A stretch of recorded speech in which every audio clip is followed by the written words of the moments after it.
శ్రీరామ్. నా పేరు సత్యకాశి భార్గవ. నేను రాసిన ఈ మానవోత్తమ రామలోని రాముడి యొక్క 16 అద్భుతమైన గుణాలను అయోధ్యలోని ప్రముఖమైన 16 ప్రదేశాలలో ఒక్కొక్క ఎపిసోడ్గా తెరకెక్కించి మీ ముందు ఉంచబోతున్నాం. డెఫినెట్గా ఇది మీరు చూసి ఆనందిస్తారని నేను నమ్ముతున్నాను. ఈరోజు మనం ఈ భూమి మీదే ఉన్న అత్యంత అద్భుతమైన ప్రదేశం అయోధ్యలో ఉన్నాము. అయోధ్య సప్తం మోక్షపురుల్లో మొట్టమొదటిది, అంటే దీన్ని మోక్షపురి అని అంటారు. అలాంటి పవిత్రమైన రామ జన్మభూమి అయోధ్యలో ఉన్నాము.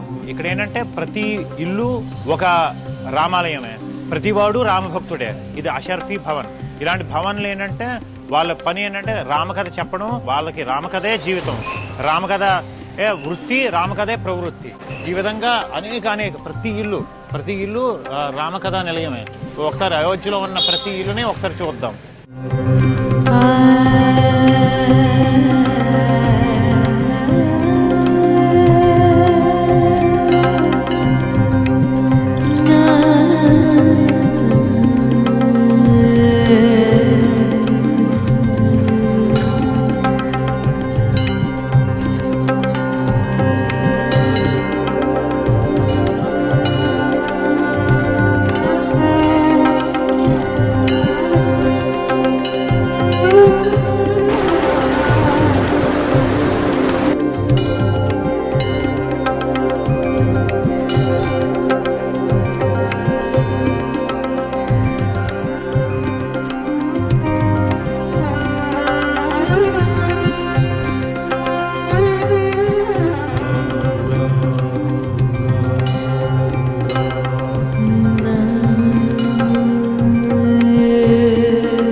చూస్తున్నారు కదా, ఇది మహారాజా ప్యాలెస్.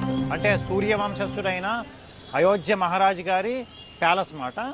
ఇప్పుడు అయోధ్య మహారాజుగా ఉన్న ఆయన బిమలేంద్ర మోహన్ ప్రతాప్ మిశ్రా. ఆయన అయోధ్య రామ జన్మభూమి తీర్థక్షేత్ర ట్రస్ట్ పర్మనెంట్ మెంబర్ కూడా. ఈ అద్భుతమైన ప్లేస్లో రాముడి యొక్క మొట్టమొదటి గుణం, దానికి సంబంధించిన నిర్వచనం గురించి మాట్లాడుకుందాం. రాముడు సర్వగుణవంతుడు అంటారు. అంటే గుణవంతుడు అనేది రాముడి యొక్క మొట్టమొదటి గుణం. గుణవంతుడు అంటే ఏంటి, అసలు ఆ మెయిన్ గుణం అంటే ఏంటి అంటే రాముడు సౌశీల్యవంతుడు, త్యాగశీలుడు. ఈ 2 గుణాల సముదాయాన్ని గుణవంతుడు అంటారు. సో నిర్వచనం అని అనుకుంటే రాముడు త్యాగశీలి, రాముడు సౌశీల్యవంతుడు, అంటే క్యారెక్టర్ ఉన్నవాడు. ఇది రాముడి యొక్క మొట్టమొదటి గుణం. ఇందులోనే అనేక ఉపగుణాలు కూడా ఉన్నాయి. వీటినన్నిటి కలిపి గుణవంతుడు అంటారు.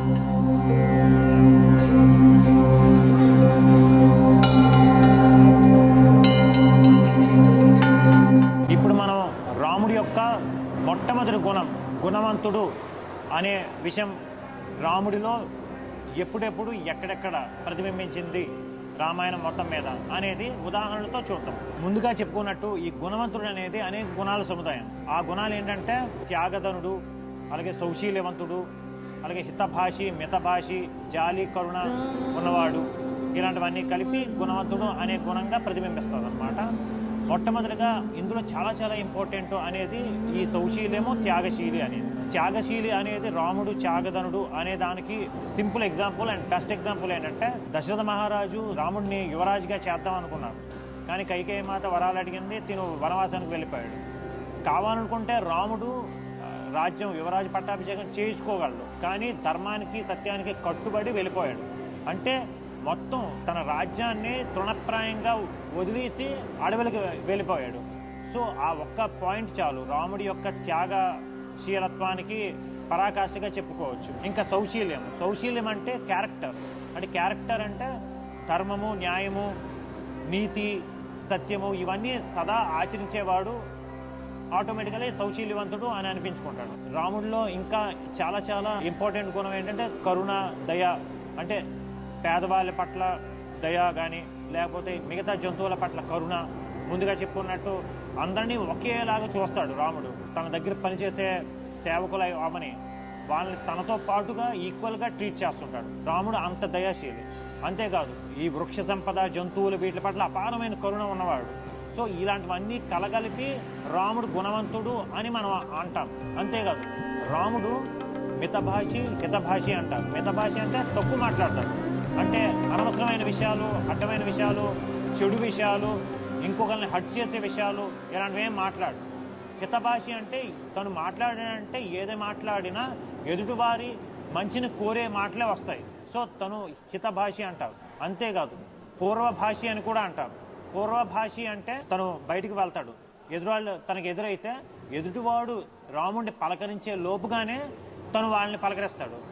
అంటే తను నేను రాజుని, లేకపోతే దశరథ మహారాజు గారి కొడుకుని అనే గర్వం కానీ అలాంటివి ఏమీ లేవు రాముడిలో. అందరినీ ఈక్వల్గా ట్రీట్ చేయడం వలన ప్రతి వాళ్ళని తన యొక్క ఆత్మ బంధువులుగానే ట్రీట్ చేసేంత మహోన్నత సంస్కారవంతం రాముడు.